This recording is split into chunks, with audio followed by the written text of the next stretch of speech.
गाजीपुर की एक बेटी अनन्या सिंह, जिसकी मौत कुछ सालों पहले कैंसर जैसे असाध्य बीमारी से हो गई थी, लेकिन उसके पिता और उनके दोस्तों के द्वारा बेटी अनन्या की मौत को स्वीकार करने के बजाय उसे हमेशा अपने जेहन के साथ ही समाज के लोगों के बीच जिंदा रखने का एक प्रयास किया और एक साल पहले गाजीपुर के रेलवे स्टेशन पर गरीब और भूखे लोगों को भोजन कराने का प्रण लिया और प्रत्येक बुधवार को ऐसे लोगों को अनन्या सेवा ट्रस्ट के माध्यम से भोजन कराया जाता है।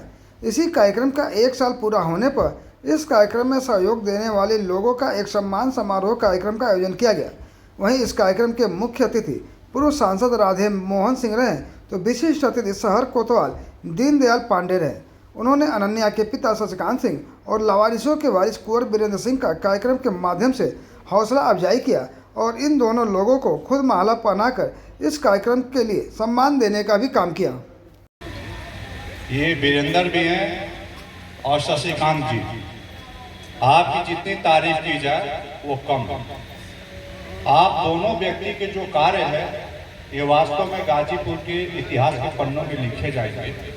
अगर होगा तो वास्तव में सही है। हम लोग मिडिल परिवार के सदस्य हैं और हमारे घर में कोई अगर घटना ऐसी होती है, हम सभी जानते हैं कि अगर यहाँ पर किसी घर में तबीयत खराब हो जाए और वो अस्पताल चला जाए तो 10 दिन के अंदर उसके घर की स्थिति गड़बड़ा जाती है।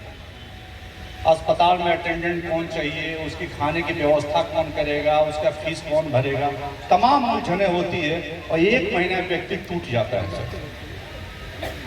और टूटने के बाद से अगर नहीं संभाल पाया तो और टूट जाता है और फिर अपने हौसला को खो देता है। और फिर इस मिडिल वर्ग में जब भी होता है अपने आप को नीचे चला जाता है, संभाल नहीं पाता है और जब भी होता तो एक रोना रोता है कि भगवान ने मेरे साथ कौन सी गलती की, ऐसा कर दिया। और यही जीवन भर होता रहता है। लेकिन एक आप हैं कि अनन्या की सही श्रद्धांजलि है।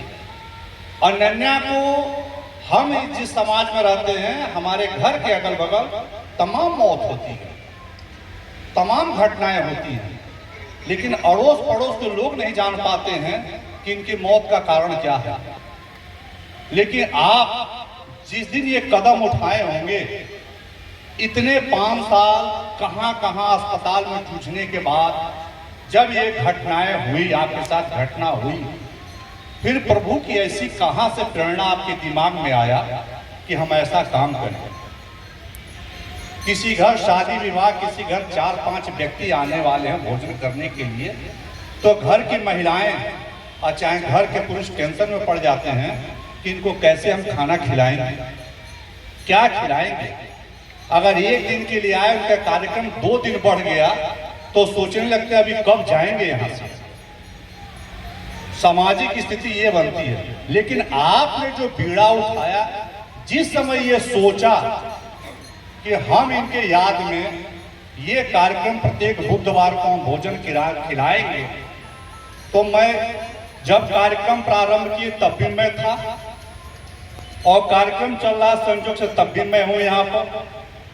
मैं यह देखा कि जिस समय स्टार्ट हुआ कम संख्या थी और आज जब बैठते थे जैसे बारात की पंगत लगती है, वो इसे लाइन से लग जाती है, संख्या इतनी लंबी लग जाती है कि जिसकी कोई सीमा नहीं है।